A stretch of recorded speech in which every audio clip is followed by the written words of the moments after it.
അന്വേഷണം അല്ല അത് അല്ല അതിനകത്ത് അല്ല ഞാൻ പറയാം അല്ല അത് ഞാൻ പറയാം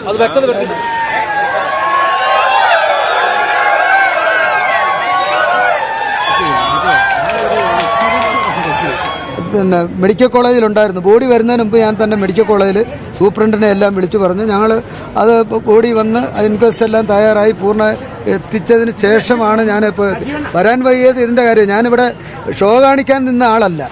ഞാൻ ഒരു ദാരുണം ഉണ്ടായപ്പോൾ ഒരു അന്ത്യം ഉണ്ടായപ്പോൾ ഞാൻ അവരുടെ കൂടെ നിൽക്കുന്നത്.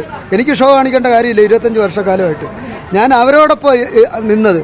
ആ ബോഡിയുടെ കൂടെ ഫുൾ ടൈം നിന്ന ഒരാളാണ്. പോസ്റ്റ്മോർട്ടം ചെയ്ത് താലൂക്ക് ആശുപത്രിയിൽ കൊണ്ട് മോർച്ചറിയിൽ വെച്ച് മിഥുൻ്റെ വീട്ടിൽ പോയി അച്ഛനെയും ബന്ധുമിത്രാദികളെയും എല്ലാം കണ്ട് ആശ്വസിപ്പിച്ച് വർത്തമാനം പറഞ്ഞതിന് ശേഷമാണ് ഞാൻ ഈ സ്കൂളിലോട്ട് പോയത്. അല്ല ഞാൻ ബോധപൂർവ്വം മാറി നിന്നതല്ല. ഞാൻ സ്ഥലത്തില്ലാത്തതുകൊണ്ട് തിരുവനന്തപുരത്തായതുകൊണ്ടാണ്. ഞാൻ ഇവിടെ ഉണ്ടെങ്കിൽ ഞാൻ പഠിച്ചു വളർന്ന സ്കൂളല്ലേ ഇത്. എനിക്ക് എപ്പോഴും വന്ന് കയറാമല്ലോ. ഒരു വ്യക്തതയ്ക്ക് വേണ്ടി ചോദിക്കണം. ആദ്യം വീഴ്ച ഉണ്ടായിരുന്നു പറഞ്ഞ പരാമർശമാണ് ഇപ്പോൾ ഞാൻ വീഴ്ച നിങ്ങളത് ഒരു ക്ലിയർ പിക്ചർ വരാൻ വേണ്ടി ഞാൻ പറയുക.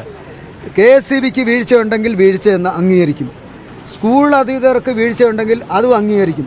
എന്തായാലും 2 എൻക്വയറി കമ്മീഷനാണ് വെച്ചിരിക്കുന്നത്. ഒന്ന് KSEB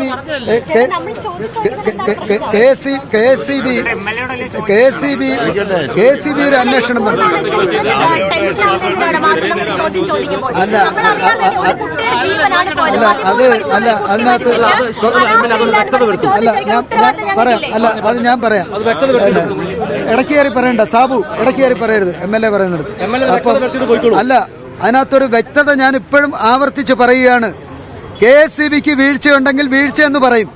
സ്കൂൾ അധികൃതർക്ക് വീഴ്ചയുണ്ടെങ്കിൽ വീഴ്ചയെന്ന് പറയും. ആ വീഴ്ചയൊന്ന് ക്ലാരിഫൈ ചെയ്ത് പറയണമെന്നുണ്ടെങ്കിൽ 2 റിപ്പോർട്ടാണ് വരേണ്ടത്. ആ റിപ്പോർട്ട് അടിസ്ഥാനത്തിൽ നമുക്ക് ബാക്കി തീരുമാനം എടുക്കാം. അതല്ലേ നല്ലത്? തീർച്ചയായിട്ടും ആ റിപ്പോർട്ട് വരട്ടെ. 2 റിപ്പോർട്ടല്ലേ നടക്കുന്നത്. ആ 2 റിപ്പോർട്ടും ഉടനെ തന്നെ കിട്ടും. ആ റിപ്പോർട്ട് വന്നതിന് ശേഷം ബാക്കി പ്രതികരണം തരാം. പോരെ? ഓക്കെ. അപ്പോൾ ക്ലാരിഫിക്കേഷൻ ആയി.